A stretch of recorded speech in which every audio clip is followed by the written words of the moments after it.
but to conquer. The weight of the shirt, the price tag, the comparisons to Di Stefano, it all began here. Ronaldo made an instant impact. He scored on his La Liga debut, then in his next 3 games. By the time his first season ended, he had 33 goals in 35 matches, despite missing nearly 2 months with injury. He wasn't just scoring, he was redefining what it meant to be efficient.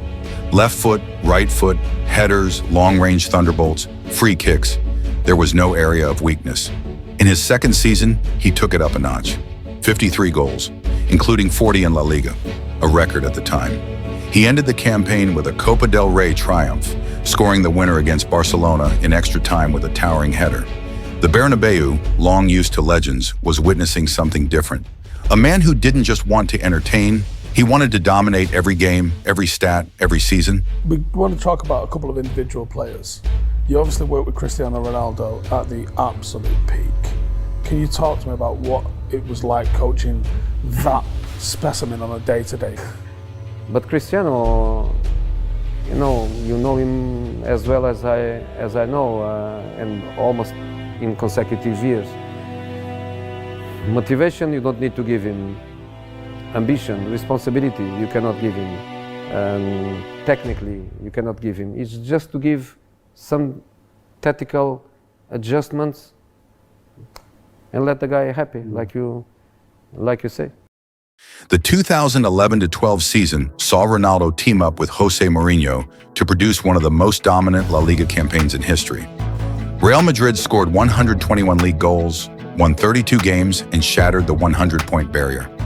Ronaldo contributed 46 goals in the league alone, not just against smaller teams, but decisive ones. Winners against Barcelona, hat-tricks in must-win games, penalties under pressure. One moment that defined that season, a late winner at Camp Nou. After scoring, Ronaldo walked toward the corner flag, gestured calmly to the crowd and said, "Calma." It wasn't arrogance, it was assurance. Despite the friction with Mourinho in the following season, Ronaldo remained relentless. His desire to win didn't change. Neither did the goals. For a decade, Real Madrid had chased their 10th European crown. La Decima had become a ghost that haunted the Bernabéu. In 2013-14, under Carlo Ancelotti, Ronaldo helped exorcise that ghost. He scored 17 goals in that Champions League campaign, a record still standing. From powerful headers to ice-cold penalties, he was unstoppable. In the final against Atletico Madrid, he wasn't Madrid's best player that night, but he put the exclamation point on the win, scoring the 4th in extra time and ripping off his shirt in a moment of pure release. That season wasn't just about La Decima. It was about Ronaldo becoming more than a superstar. He became a symbol of Madrid's rebirth in Europe. As Ronaldo entered his 30s, he didn't slow down. He evolved.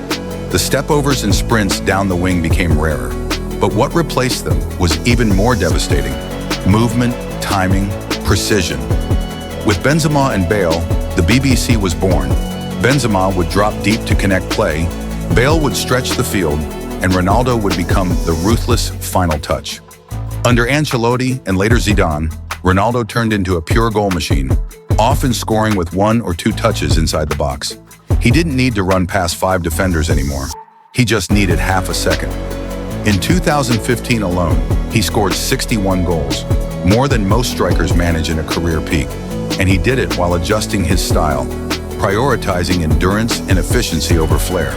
If you've made it this far, you clearly love Ronaldo as much as we do. So why not join the squad? Hit that subscribe button and turn on notifications. We've got more deep dive football stories coming every week. Let's keep the passion alive. È quello che ha Cristiano. Penso che fa delle cose ogni tanto che è solo proprio sua, e possiamo dire che è uno delle più belle gol della storia del calcio. Può darsi che non è più bello che il mio, quello che ho fatto in Glasgow, perché l'avevo detto in spagnolo, quindi lo dico in italiano, però questo è l'ultimo, quindi vale questo gol. Then came Zidane. When he took over in 2016, something clicked. He managed Ronaldo's minutes, resting him in league games so he could peak in the Champions League. And peak he did. From 2016 to 2018, Ronaldo helped Real Madrid win 3 consecutive Champions League titles, something no team had done in the modern era. He scored a hat-trick against Atletico in the 2017 semis, then repeated the feat against Bayern. And in the quarterfinal against Juventus, he delivered arguably his greatest ever goal. A bicycle kick so stunning that the Juventus fans applauded him. It wasn't just that Madrid were winning, it was how they were winning.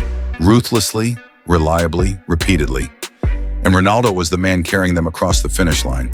Let's talk numbers. In 9 seasons, Ronaldo scored 450 goals in 438 appearances. That's more than 1 goal per game. He's the only player in Madrid history to average over a goal per match. He scored 44 hat-tricks. He scored 105 Champions League goals for the club. He broke every scoring record imaginable, and the individual accolades followed. He won 4 Ballon d'Ors during his time at Madrid: 2013, 2014, 2016, and 2017, bringing his total to 5. He also became the face of Real Madrid globally. Shirt sales skyrocketed. Their social media presence exploded. Sponsors lined up. In every corner of the planet, kids wore CR7 shirts and dreamed of that iconic goal celebration. In my mind, I'm always the best. I don't care what the people are thinking, what they say. In my mind, not just this year, but always, I'm always the best. I'm always going to say that because I think we have to thinking we are the best in our area. So in my area, I think I'm the best. While Sergio Ramos was the captain, Ronaldo led in a different way. Quietly, consistently. He set standards, showing up early, staying late, living like a machine. Casemiro once said, "You didn't need a nutritionist, you just followed Cristiano." Marcelo joked that players measured their body fat by comparing it to his. In training, Ronaldo competed like it was a final. Rondo drills, fully focused. Gym sessions, intense. Recovery, obsessive. He was more than a footballer. He was a culture. And that culture of excellence helped lift everyone around him, whether they were legends or 18-year-old academy products. Nos ha dado tanto el cariño en todos los partidos. Es un orgullo, la verdad, que jugar en el club más grande del mundo es un orgullo. Muchas gracias, esto para mí es muy importante. Me siento a gusto con vuestra pasión que me demuestran siempre en todos los partidos, en la calle. Estos futbolistas que aquí como motivo todos los días, el cuerpo técnico, para ser cada vez mejor, dar siempre mi mejor, ser el mejor profesional posible. In May 2018, after winning his 5th Champions League and Madrid's 3rd in a row, Ronaldo hinted at leaving. Few took it seriously. He had just won everything again. Why go now? But 2 months later, it happened. Juventus paid 117 million euros, and just like that, Cristiano Ronaldo left Real Madrid. There was no farewell match, no tribute at the Bernabéu, just a message. And yet the silence said everything. Madrid were losing not just a player, but an icon. The club released a short tribute video. Fans were stunned. The man who had redefined their modern history was gone. In 9 years, Cristiano Ronaldo didn't just live up to expectations, he obliterated them. 16 trophies, 4 Champions Leagues, 2 La Liga titles, 4 Ballon d'Ors, more goals than appearances. Records no one thought were breakable, broken. His bicycle kick in Turin, his calm celebration at the Camp Nou, his tears after La Decima, his roar after his 450th goal. These weren't just moments, they were mythology. When people speak of Real Madrid's history, they mention Di Stefano, they mention Raul, and now they must mention Cristiano. Because no player in the club's history has left behind a legacy quite like his. He wasn't just part of Madrid's golden era, he was the golden era.